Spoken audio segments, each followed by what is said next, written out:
আসসালামু আলাইকুম। আমি সানজি বলছি, সানজিস ফ্যামিলি থেকে। কেমন আছেন সকলে? আশা করি সকলে ভালো আছেন, সুস্থ আছেন। আলহামদুলিল্লাহ, আল্লাহর অশেষ রহমতে আমরা সকলে বেশ ভালো আছি। তো সকাল সকাল নামাজ পড়ে তারপর আমাদের জায়নামাজ রাখার এই স্ট্যান্ডটা দেখিয়ে দিচ্ছি। এটা কিন্তু কেনা না, এটা আমার বাবা তার নিজের হাতে বানিয়ে এনেছে। আর এটা অন্য সব কেনা স্ট্যান্ডগুলোর থেকে অনেক বেশি মজবুত, নিচে অনেক চওড়া করে সাপোর্ট দিয়ে দিয়েছে। এর উপরে একটা দুইটা কোরআন শরীফ না রেখে আপনি যদি কয়েকটা কোরআন শরীফ রাখেন তাহলে এটা বাঁকা হয়ে যাবে না। আসলে নিজের হাতে বানানো জিনিস বা কোনো গাছ লাগানো কথা বলেন না কেন, সেগুলো কিন্তু অনেক বেশি যত্নের, শখের আর মজবুত হয়। এই জিনিসটা বাহির থেকে কিনে আনলে এটার দামও একটু বেশি পড়তো আর অত বেশি মজবুত হতো না। আমি প্রথমে একটা কিনে এনেছি, সেটা দেখেই আমার বাবা পরে আবার এটা বানিয়ে এনেছে। আর আমাকে তখন রাগ করছিল যে আমাকে বললেই আমি এটা বানিয়ে এনে দিতে পারতাম, কিন্তু কি আর করার, আমার তো কেনা হয়েই গেছে। আর এরপর এসেছি সকাল সকাল সবাই মিলে গাছে থেকে শাক নেওয়ার জন্য। আমাদের বাসায় এই বছর পুঁই শাক হয়নি। গত বছরের যে গাছগুলো ছিল সেগুলো থেকেই শাক নিয়ে নিচ্ছি। গত বছরের যেহেতু শাকগুলো, তাই খুব বেশি একটা নেই, যা ছিল তাই নিয়ে যাচ্ছি। আর এখানে এত বেশি সুন্দর করে প্রকৃতি তার নিজের হাতে সাজিয়েছে, মনে হচ্ছে যেন সবুজ গালিচা বিছিয়ে রেখেছে আমাদের জন্য। আমরা তাই একটু হেঁটে আনন্দ উপভোগ করছিলাম। আসলে সত্যি এত বেশি সুন্দর লাগছিল ঘাসগুলো, একটুও মাটি দেখা যাচ্ছিল না, এত ভালোভাবে আসলে গাছগুলো হয়েছে। আর এরপর আমি পুঁই শাকগুলো বেছে নিব। আর আজকে এই শাকগুলো আমি রান্না করব। আমি গাছ থেকে ছিঁড়ে এনেছি, তারপর বেছে নিচ্ছি ধুয়ে, তারপর রান্না করতে বসে যাব আমি। আর কাঁচা হাতের রাঁধুনি রান্না করতে এসেছে, তো রান্নাঘরটা অনেক বেশি এলোমেলো হবে, এটাই স্বাভাবিক। আর শেষ পর্যন্ত দেখা যাবে যে মায়ের একটু বকুনিও খেতে হবে। তো আজকে একটু ঝোল ঝোল করে তারপর পুঁই শাকগুলো রান্না করে নিব, তাই কড়াইতে পুঁই শাকগুলো দিয়ে দিয়েছি। আর এখন দিব অফুরান্ত পানি। অফুরান্ত পানি বললাম কেন, আসলে শাকগুলো এখানে একেবারে ফুলে আছে, যে কারণে পানি দেওয়ার পরেও দেখা যাচ্ছে না, কিন্তু শাকটা উনার পরে দেখা যায় যে একেবারে পানিতে ভাসছে, যেন পানির সাগরে শাক ভাসছে, এমন একটা অবস্থা। আসলে প্রথম প্রথম রান্না করতে গেলে অনেক ভুল হয়, আমিও তার ব্যতিক্রম নয়। তো এখানে মরিচ, লবণ আর অল্প একটু পেঁয়াজ দিয়ে তারপরে এটাকে ঢেকে দিব। আর এই যে দেখেন এখানে কত পানি হয়ে গেছে, মা এসে দেখে তারপর বলছিল যে এত পানি তো দেওয়া ঠিক হয়নি, তাই পরে এখান থেকে কিছুটা পানি উঠিয়ে তারপর ফেলে দিব।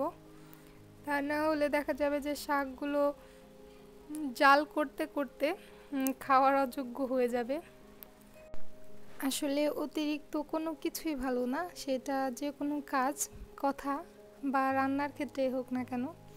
অতিরিক্ত রান্না করতে গেলে দেখা যায় যে এটার স্বাদ গুণ দুইটাই নষ্ট হয়ে যাবে। আর তাই শর্টকাটে পানি কিছুটা ফেলে দিয়েছি।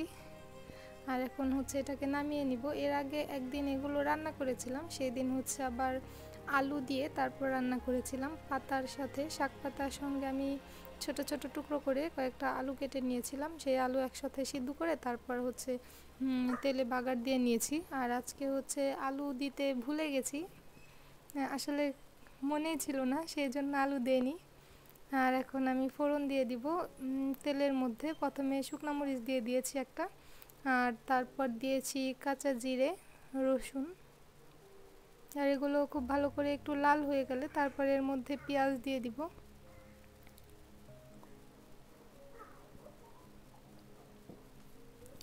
পেঁয়াজটা এখন একটু ভালো করে লাল করে নিব। আজকে রান্না করব চিংড়ি মাছ দিয়ে, শুটকি চিংড়ি দিয়ে। আর এখন সেই পরিষ্কার করে রাখা শুটকি চিংড়িগুলো দিয়ে দিয়েছি। এই চিংড়ি মাছগুলো আমরা খেতে খুব পছন্দ করি, আমরা সেই জন্য যে কোনো সবজি তরকারির মধ্যে বা শাকের মধ্যে দিলেও খুব বেশি পছন্দ করি। আপনারাও ট্রাই করতে পারেন, আর আপনারা কেউ যদি খেয়ে থাকেন তাহলে প্লিজ জানাবেন আপনাদের কাছে কেমন লাগে। প্রথম দিন রান্না করেছিলাম, সেটা মোটামুটি হয়েছে। আর আজকে রান্না করেছি, আজকেরটা কিন্তু একেবারে দৌড়েছে, আজকেরটা খুব বেশি ভালো হয়েছে। তো এই দিয়ে আমরা সকাল সকাল খাওয়া দাওয়া করে নিচ্ছি। আর খাওয়া দাওয়া করার পরে আমরা একটা কাজ করতে বসেছিলাম, কেক বানাবো। সেই জন্য ক্রিম বের করেছি ফ্রিজ থেকে, দেখলাম যে ক্রিমটা নষ্ট হয়ে গেছে, ভালো নেই, খাওয়ার যোগ্য নয়। আর তাই হচ্ছে ক্রিমটা এমনিতেই ফেলে দিব, একটু প্র্যাকটিস করলাম। যেই মোল্ডের মধ্যে হচ্ছে আমি কেক বানাই, সেই মোল্ডের মধ্যে একটু ক্রিম দিয়ে ডেকোরেশন করার চেষ্টা করেছি, তবে ডেকোরেশনটা খুব ভালো হয়নি, যেহেতু ক্রিমটা নষ্ট হয়ে গেছে, ফেটে ফেটে গেছে। আর এরপর বসেছি হালকা নাস্তা করার জন্য, তাল দিয়ে মুড়ি দিয়ে খাবো। কাঁচা তাল দিয়ে চিনি দিয়ে মুড়ি দিয়ে খেতে আমি খুব পছন্দ করি, তবে দেখলাম আমার ছেলে খুব একটা পছন্দ করছে না। সে তালের বড়া খেতে আবার বেশ ভালোই পছন্দ করে, তাই এখান থেকে কিছুটা নিয়ে আমি মুড়ি দিয়ে চিনি দিয়ে খেয়ে নিব, আর বাকি যে অংশটা রেখে দিলাম এটা দিয়ে হচ্ছে তালের বড়া বানিয়ে দিব। আমার এলোমেলো আর অগোছালো ভিডিওগুলো দেখতে আপনাদের কারো কোথাও যদি একটু ভালো লেগে যায় তাহলে প্লিজ আমার ভিডিওতে একটা লাইক দেওয়ার অনুরোধ রইল। আর যদি খুব বেশি ভালো লেগে যায় তাহলে প্লিজ আমার চ্যানেলটি সাবস্ক্রাইব করে আমার পাশে থেকে যাওয়ার অনুরোধ রইল। আপনি যদি অলরেডি এই কাজগুলো করে থাকেন তাহলে আপনাকে জানাচ্ছি অসংখ্য ধন্যবাদ। তো কথা বলতে বলতে আমি কিন্তু পিঠা বানিয়ে নিয়েছি, এগুলো শুধু তালের পিঠাই, তবে আমি একটু ফুড কালার দিয়ে কালার করে নিয়েছি, বেশ ভালোই লাগছিল দেখতে। এই পিঠা বানানোর পর মাথায় আরও পিঠা বানানোর আইডিয়া এসেছে, পরবর্তীতে দেখাবো আর কি কি পিঠা বানিয়েছি। দুইটা পিঠার স্বাদ কিন্তু সেম, তবে দেখতে একটু ভিন্ন, চোখের ভিন্নতা।